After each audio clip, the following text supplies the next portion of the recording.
Well, as you can see, it is raining. We have the umbrellas out. The Browns practiced out in the rain on is today Monday? Yes, it's Monday. The Browns practiced out in the rain on Monday, day 11 of Browns training camp. And Mary Kay, some things to kind of keep an eye on the injury front. The big ones before practice, Kevin Stefanski did confirm that Alex Wright and Isaiah Thomas had significant knee injuries. They could run into the regular season, which probably means they will run into the regular season. And this, of course, really tests the Browns' defensive line depth.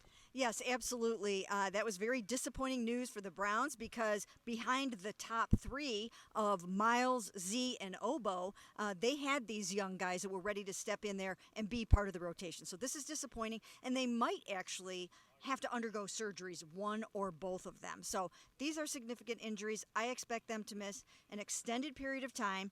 They did sign Charles Wiley this morning. He's another young guy that will join that edge rotation, but I think they're going to have to be on the lookout for more.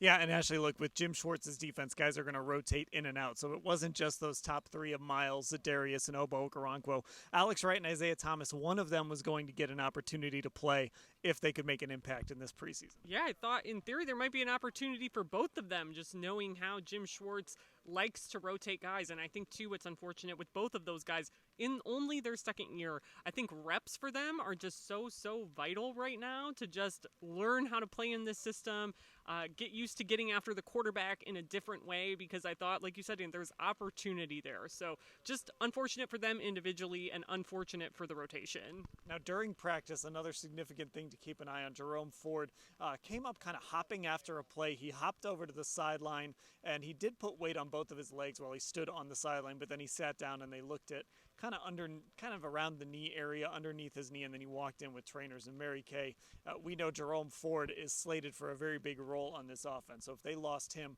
for any amount of time, it would kind of put them in a pinch at the running back position.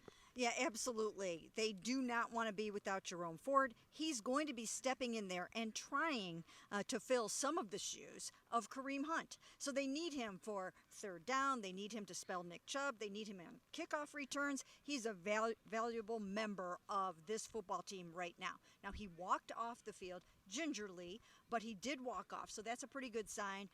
He was kind of grabbing the back of his leg a little bit too. It could be a hamstring. Not really exactly sure what that one is, but something to keep an eye on. Yeah, I mean, on the short list of guys that you don't want to lose, Ashley, Jerome Ford, just because you don't really know what you have behind him. I mean, you don't even really know what you have in him. You've got to find that out, too. So to lose Jerome Ford would not be great for this running back room. Yeah, and he's also one of their key options in the return game, especially as Jakeem Grant kind of continues to work his way back. We don't know how he's going to be at the start of the season still either, coming back from that Achilles injury he suffered last year. So I think it hurts your running back depth room. It also adds some question marks to special teams that you didn't have a day ago.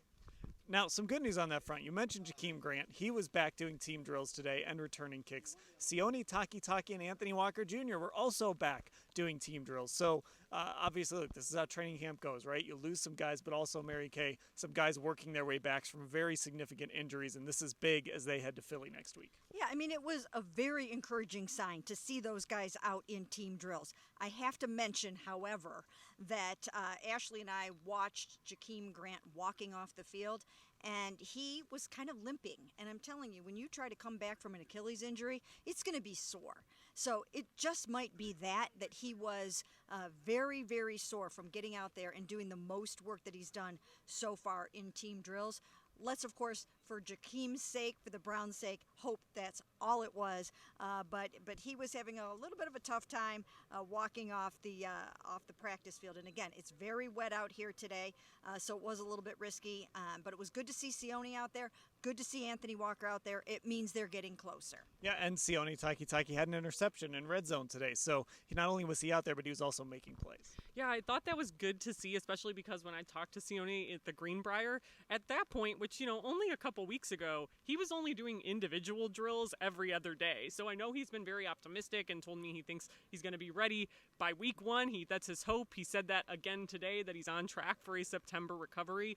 But I think to kind of keep ramping up like this, it's a good sign for him knowing what that injury was and how ACL recovery can go.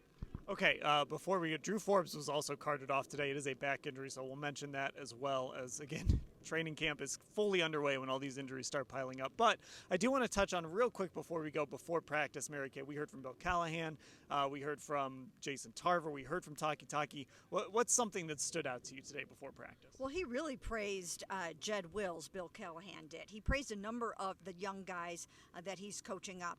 But he had great things to say about Jed. He has seen tremendous development in Jed. He thinks that really good things are ahead for him. But he wants to finish. He wants him to finish with more violence. He wants to see a little bit more toughness out of Jed. So we'll see if Jed can answer that call. But he also had nice things to say about DeJuan Jones, the rookie offensive tackle, who's going to be backing these guys up. James Hudson, who Ashley's going to be writing about, and then also Tyrone Wheatley. So they feel good about the young the offensive tackles they have. And with Jason Tarver, he really just liked the versatility he has in his room, sort of continuing the theme that Brandon Lynch had for us the day before, just that versatility, guys that can be multiple and do multiple things. Ashley, what stood out to you from before practice? Yeah, mine I think is really just hearing from Bill Callahan. I think, we hear from him typically in training camp, once a training camp, and I just think he's always such an interesting interview and just offers great insight in talking to these guys. And, like Mary Kay mentioned, I did talk to James Hudson, and he talked about, playing for Bill Callahan's what has allowed him in part to mature as quickly as he has entering year 3. So he's a guy I know that coaches keep praising, sometimes unprompted. So definitely a tackle to keep an eye on in that backup rotation. Okay, that'll do it here for day 11 of Browns training camp. Full coverage of everything today, heading into the off day on Tuesday. You can find it all at cleveland.com/Browns.